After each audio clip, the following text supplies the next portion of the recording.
Hello everyone. In this video lecture, we will be studying regarding interaction modeling and advanced interaction modeling. As we have already know that a system can be viewed to three different types of views, that is nothing but class model, state model and interaction model. With the help of a class model, what we are able to understand? We are able to understand the static structure of a system. By state model, we were able to find out the life cycle of the different objects in a system. In interaction model, we study how the different objects communicate or exchange messages among each other. And we should always be aware that both the state model and the interaction model gives us the complete dynamic behavior of a system.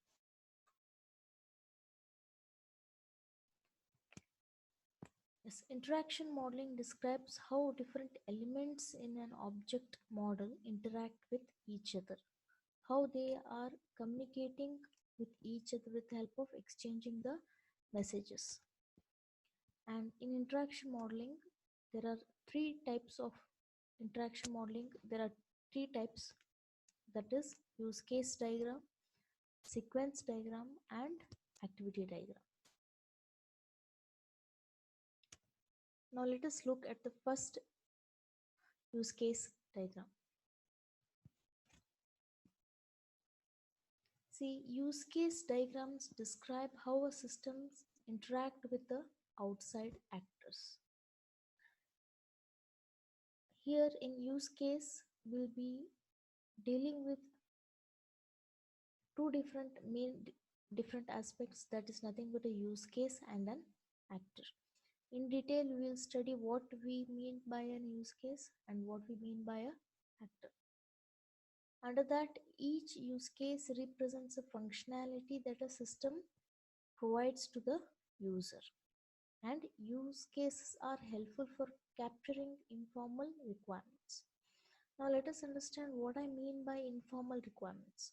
When I use the term use case, I use an informal requirements because these requirements are taken while speaking to the external stakeholder or an external user, and they are not bound to be strict to have a formal mechanism in this, right? At first, we are left free to take the informal requirements from the external actors. Next is sequence diagrams, right? Sequence diagram provide more detail and show the messages exchanged among objects with respect to time. Here time is concerned. And activity diagrams speak about the data flow and control flows. They are similar to the our flow charts but with some additions. Now we will study in detail what use case models are. Under the use case models, the first thing we have to study is an actor. Now let us understand what I mean by an actor, right? An actor is an external user of a system, right? Or a set of objects that communicate with the system directly. An actor can be a human being, or it can be a device, or it can be any other software. It is not that actors should always have some physical existence. No, it can be a human, it can be a device, it can be a software that interacts with the system directly. Now, what I mean by interacting with the system directly,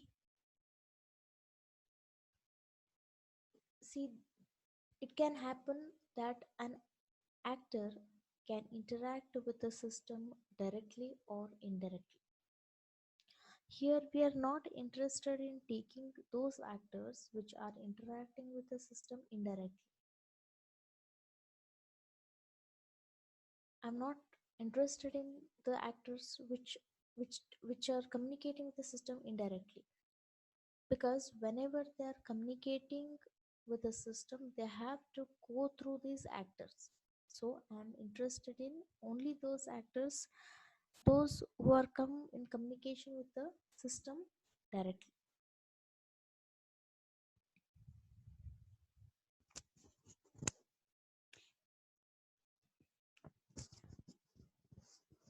And the other important thing is that an actor are not under the control of an application. Application in the sense, actors are not will come under control of a particular system.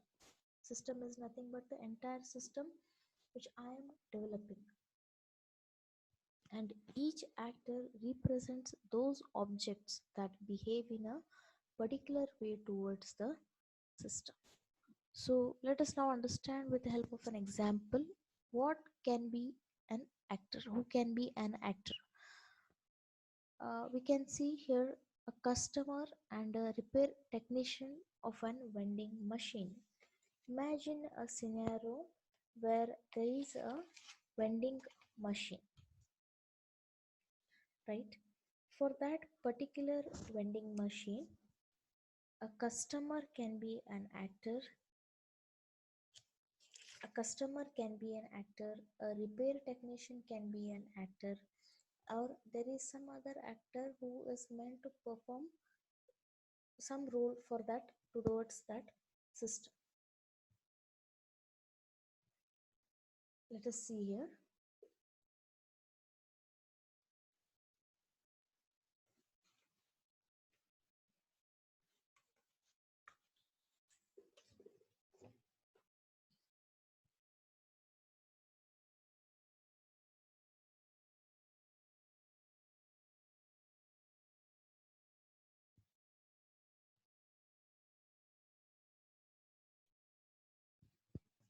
In this use case diagram for a vending machine, a system involves a set of use cases and a set of actors. You can see here it has got three actors. One is a customer, one is a repair technician, and the other is some stock clerk. And in this system, right, which I call it as a system boundary, there are four use cases, right? And you can see that how I have put this rectangle box to identify a particular system, and these actors are coming outside the system boundary. They are not within this system boundary. The one thing I have to keep in mind that whenever I want to list an actor, it should be an external user, direct user of a system, right? So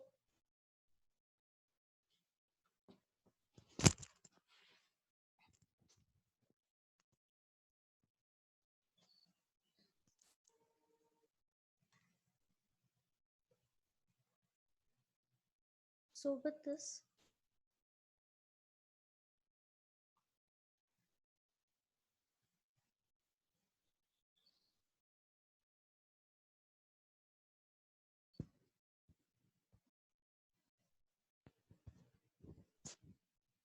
right?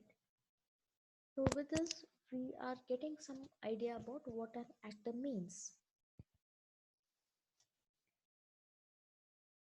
Now let us understand what I mean by an use cases, right? A use case is a coherent piece of functionality that a system can provide by interacting with the actor. So what I say an use case, it provides a piece of functionality to whom the functionality will be provided. Functionality will be provided to the actors. Let us see here in this diagram once again. There is a vending machine and it has got four use cases. Buy beverage is one use case. So what it is providing? It is providing me a functionality of buying the beverage.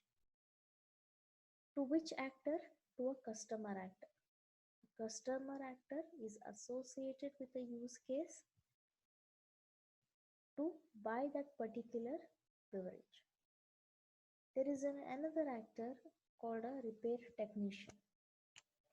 What use case is related to? Is related to perform scheduled maintenance. His task is to schedule maintenance. His task is to make repair.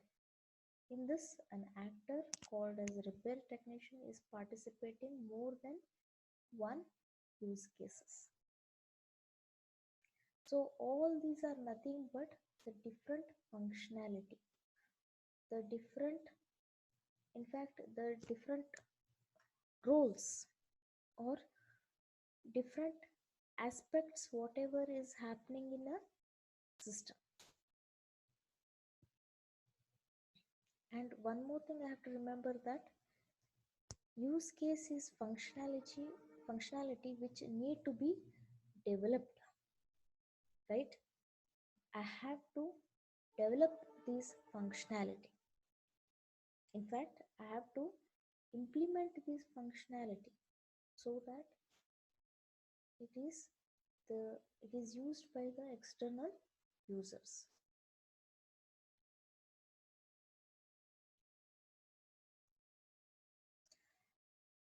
A use case involves a sequence of messages amongst the system and its actors. It is nothing but a use case is communicating with the actors. Both use case and the actors are sharing relationships among each other. And it may happen that the actor is communicating with other actor. There can be a relationship of one actor communicating with other actor. There can be a relationship of two use case communicating with each other, and there can be a relationship of use case communicating with the actor.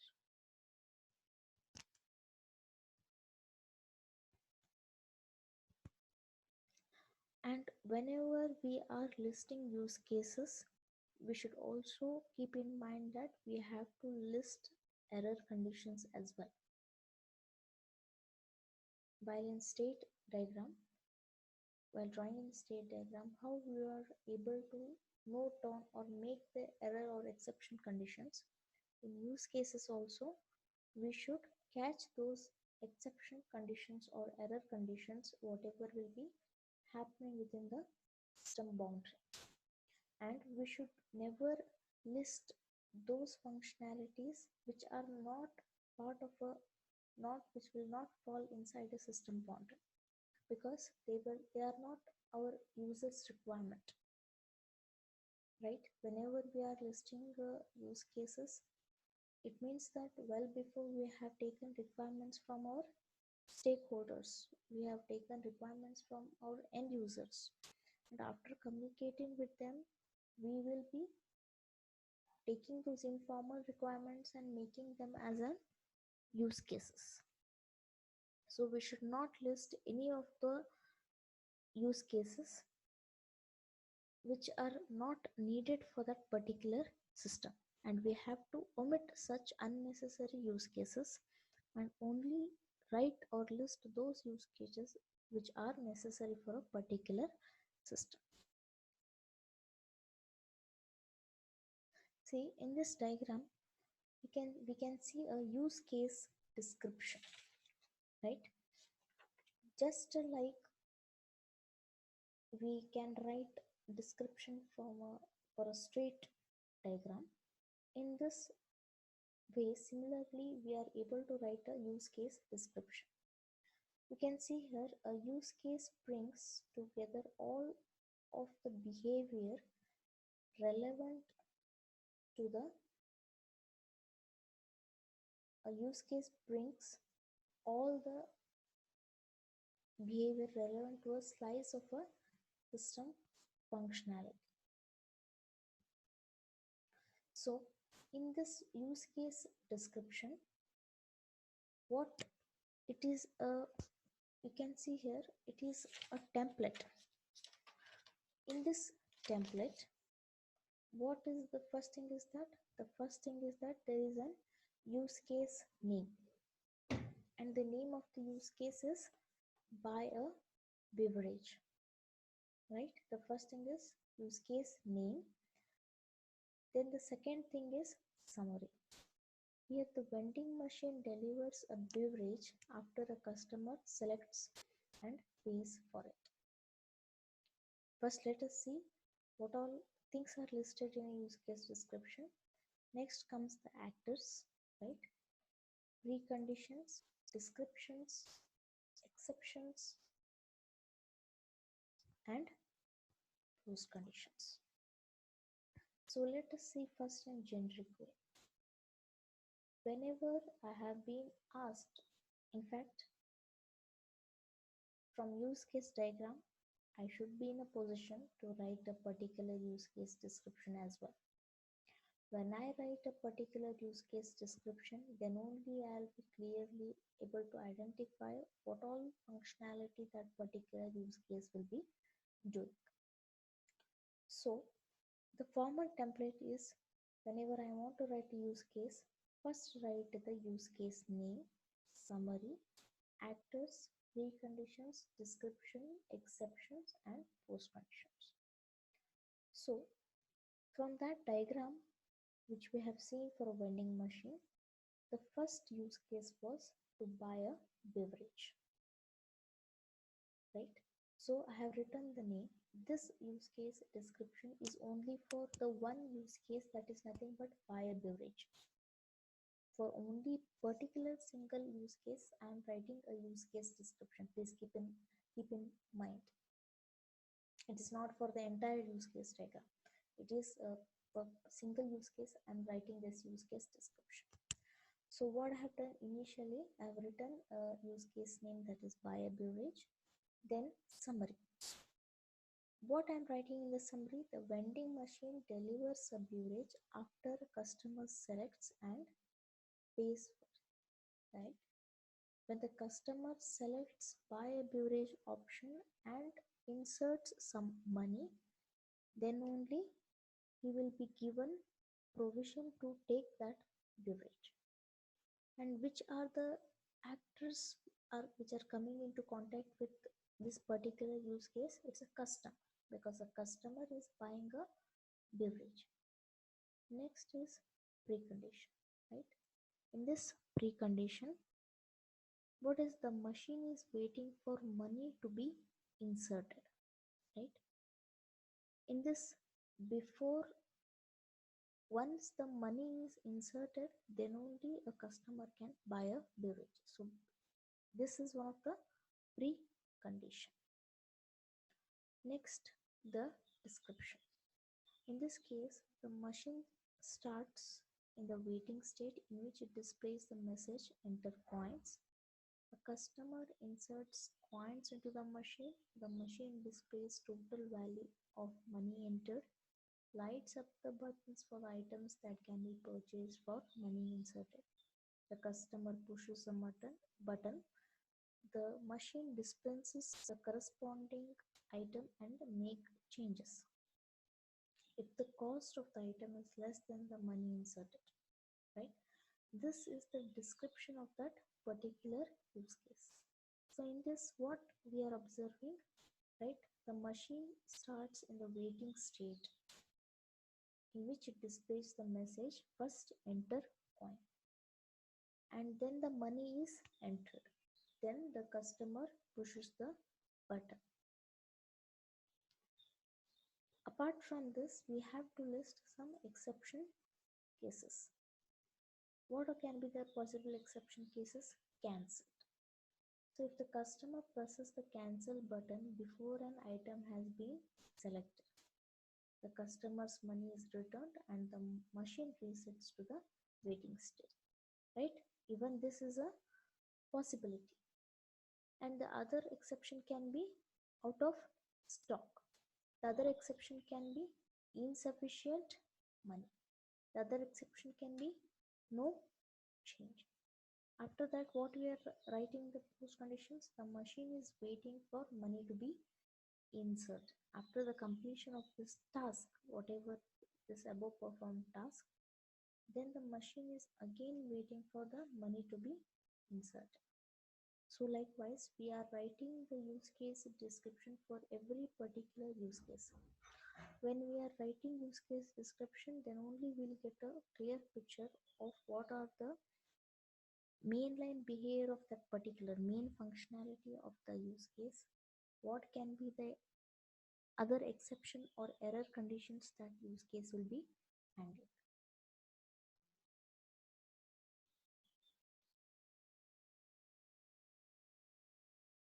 So we have to write use case description for every particular use case.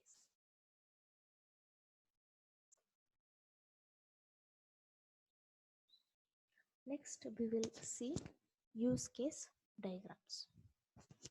When I speak about use case diagrams, just you can imagine what all were there in a state diagram. It was having a system, and under that different states were listed, right?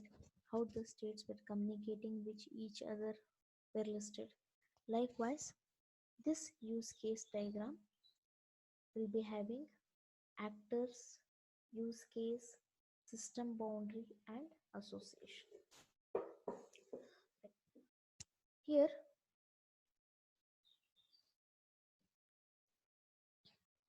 yes, like here,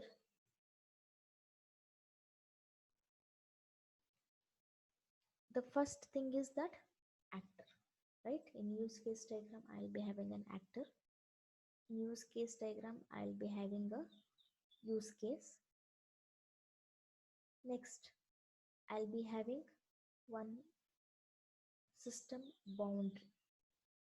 Then I'll be having association. Association is nothing but a relation between a use case and an actor.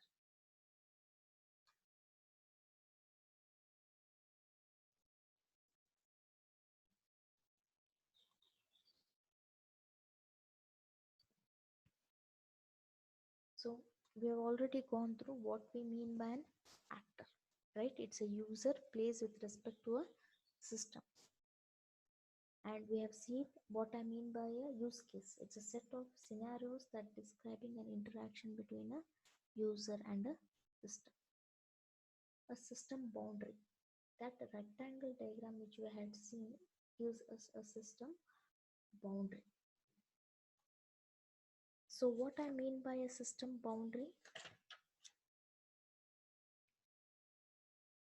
it is nothing but the scope of an application. A system boundary, if I want to tell in a nutshell, it just tells us the scope of an application.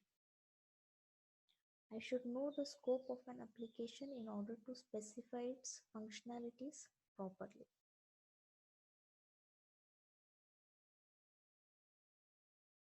To understand the system boundary, I should be much aware of the domain of the application.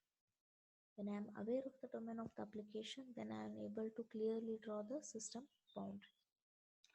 Next, we speak about association. It's communication between an actor and a use case represented by a solid line.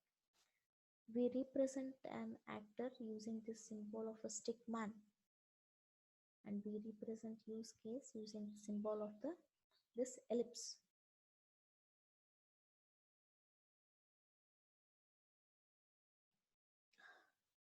A use case should bring all behavior elements relevant to a slice of a system functionality. It should not happen that in a system I am only listing one or two use cases and other necessary use cases I am omitting from the system. Then will I be able to deliver a good application to the stakeholders or an end users? No. I should list all the functionality which will fall within the boundary of the system. This includes the mainline behavior. This includes the mainline behavior, variations of normal behavior, exception conditions, and other error conditions. So What I mean by this mainline behavior, whenever I am listing the use case, first I have to list the important functionalities. First, I have to jot down all the important functionalities of the system. Then, some are the variations of that normal behavior. If there is some additional things, then as we have seen with use case description, I should write even the exception condition of that particular system or any particular error conditions. So we should write use case for all these. In fact, these are nothing but a functionality. If you imagine an ATM system, whenever I go to withdraw some money, and if cash is not available, then I will get some error message that amount is so and so amount is not available or insufficient money. So I should be in a position to take care of those exception conditions. So the use case, whenever I'm listing a use case, I should list the mainline behavior, variations, exceptions, and other error conditions. The order goes like 1, 2, 3, 4, and so on. But I should never miss this important functionality, that the fundamental functionality, right? Then there can be other add-on, and I should not do even such faults of listing all unnecessary conditions or minute or narrow behavior of a system. No, I'll end up building a cluttering model, right? Then I will definitely lose the meaning of a model. So like a state model, we can write a use case description.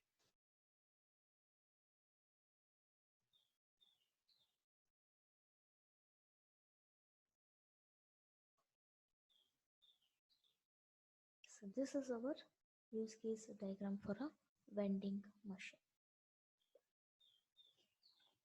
Here, a system involves a set of use cases and a set of actors. Each use case represents a slice of functionality that a system provides to these actors. And each actor can participate with more than one use cases.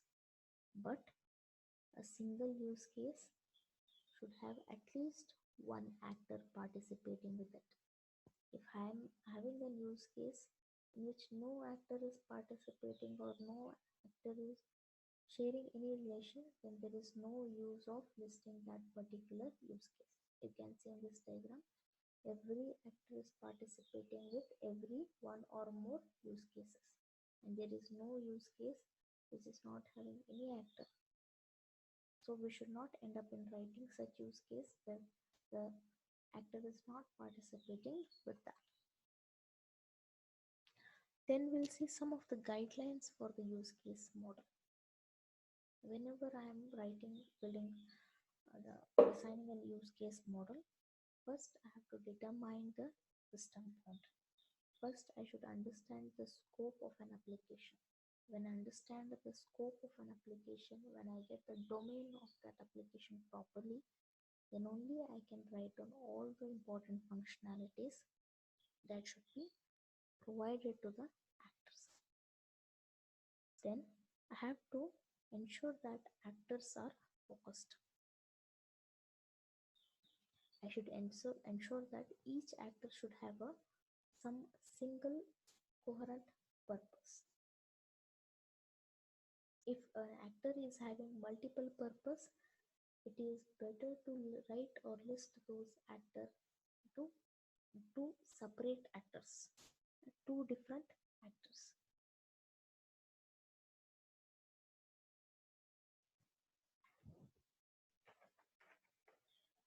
The next is each use case must provide value to users. So what I mean by this, each use case should provide some value to users. It means that every use case must have at least one actor participating with it. If no actor is participating in any of the use case, then it's better not to list those use cases. Next is I have to relate an use case with an actor, and I should see to it that every actor is associated with one or more use cases. And use cases are always informal. There is no strict thing to make it a formal mechanism, because initially I am taking informal requirements from the users and writing them as use cases. Next is use cases can be structured. As we move on with more complex systems, we can have a structured use cases. Nothing but use cases will start having relationships among them. Right? Use cases will have an include, extend, and generalization relationship among them. Next, we'll see advanced use case relations. As I said, use cases can be structured. It means that the use cases start sharing relationships among them. And the three different relations, what we see here is include relation, extend relationship, and generalization.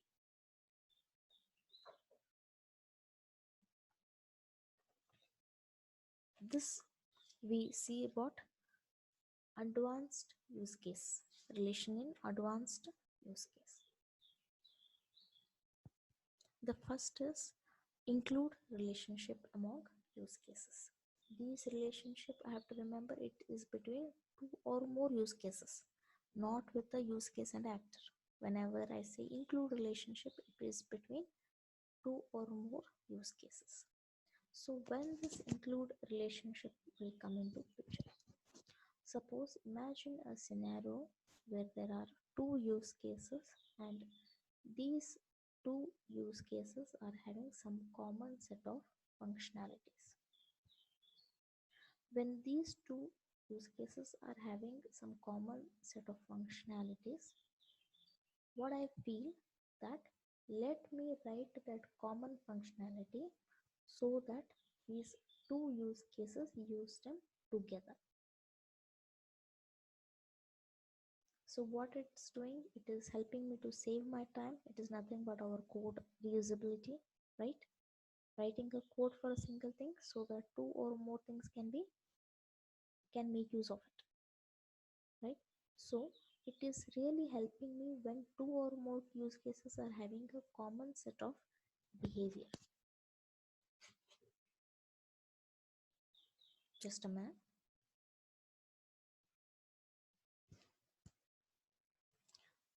Yes, it often happens when some sequence of interactions are common across multiple use cases.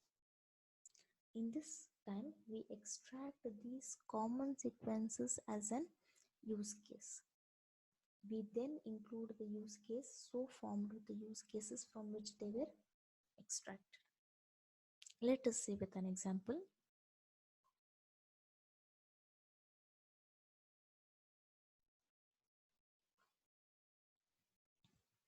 See, in this use case,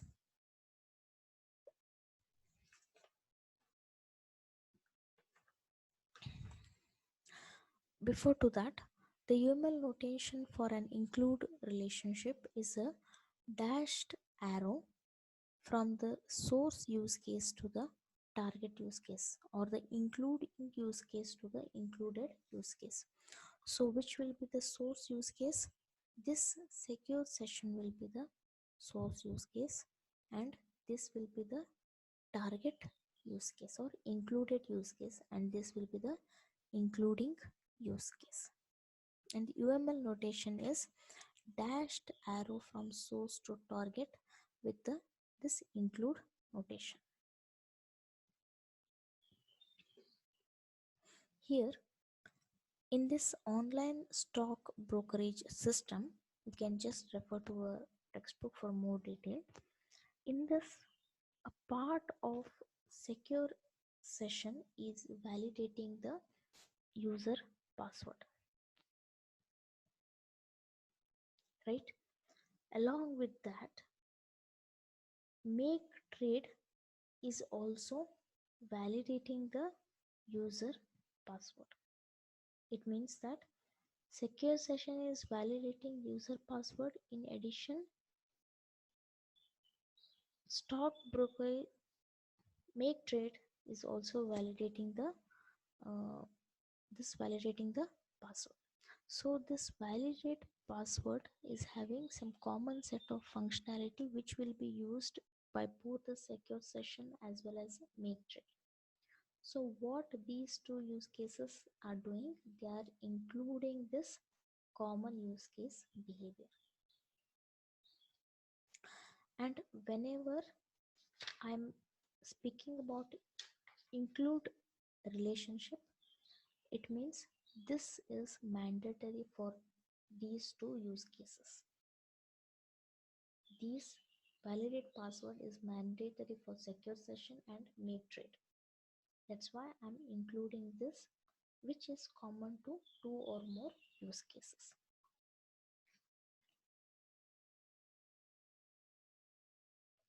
The next thing I see is extend a relationship among use cases. When I speak about extend, here I'm adding incremental behavior to a particular use case. I'm adding incremental behavior to this some additional behavior. Apart from a regular behavior, I'm having some additional behavior to that use case.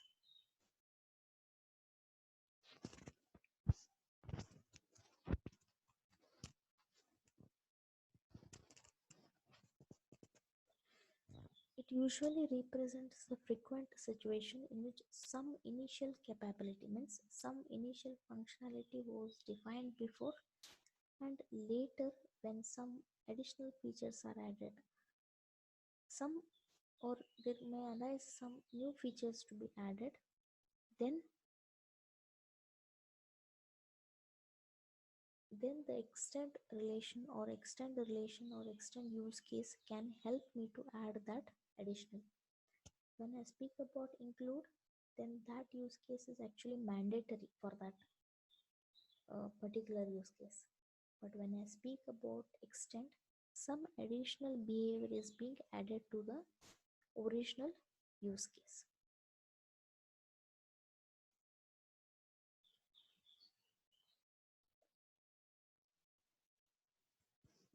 You can see here in this make deposit use case, right, which acts as a source or a source use case. It's having include guest customer or get customer info use case, right? So it is mandatory, right? And you can see there is another use case when it's of make deposit, make electronic deposit. It is nothing but it's an additional behavior that is given to this make deposit. But this is a mandatory use case. Please make able to find out the difference between an include and an extend. When I include, it is mandatory. Extend means it's an additional add-on to an existing base use case. Then we speak about generalization in use cases. When I speak about generalization, I hope you can recollect we have studied two different generalizations before, that is generalizations among classes, signal generalization, right, when were studying about states. Then once more generalization, that is nothing but generalization among use cases. Here it is analogous to generalization among classes. A parent use case represents a general behavior sequence, and a child use case specialize the parent by inserting some additional steps or adding some variations.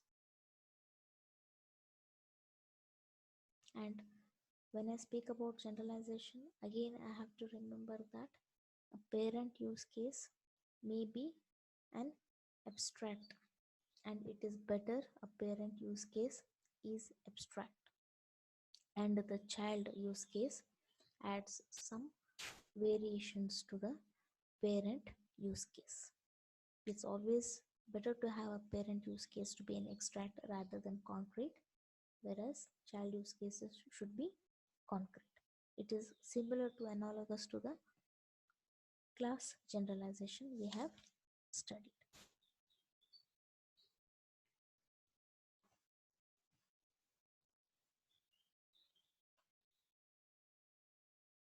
Next thing we'll see is combination of use case relationships.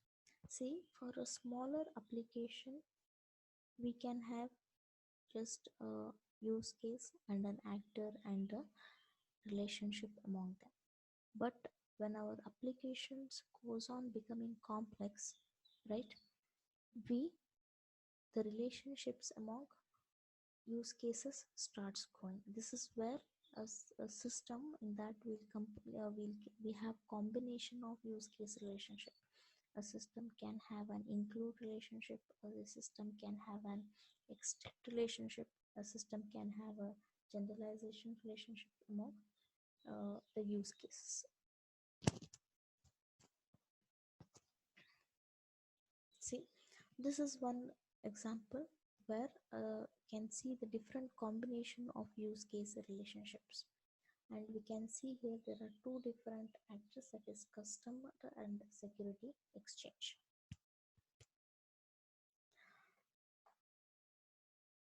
See, in this stock brokerage system, the secure session use case, this secure session use case, let me use annotation, this secure session use case includes the behavior of this validate password and make trade, right, and manage account.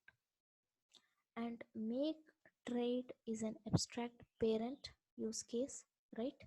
It is having trade bonds, trade stocks, trade options as child use cases.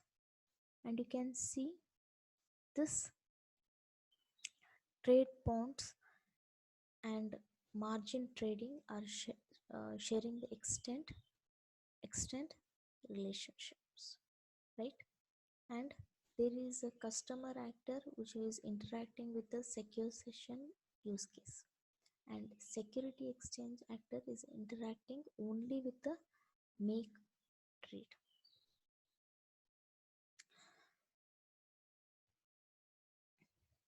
The use case here, margin trading, extends both trade bonds and trade stocks. In this you can see how the single use case are used by the different use cases. How the single use cases are used by one or more different use cases.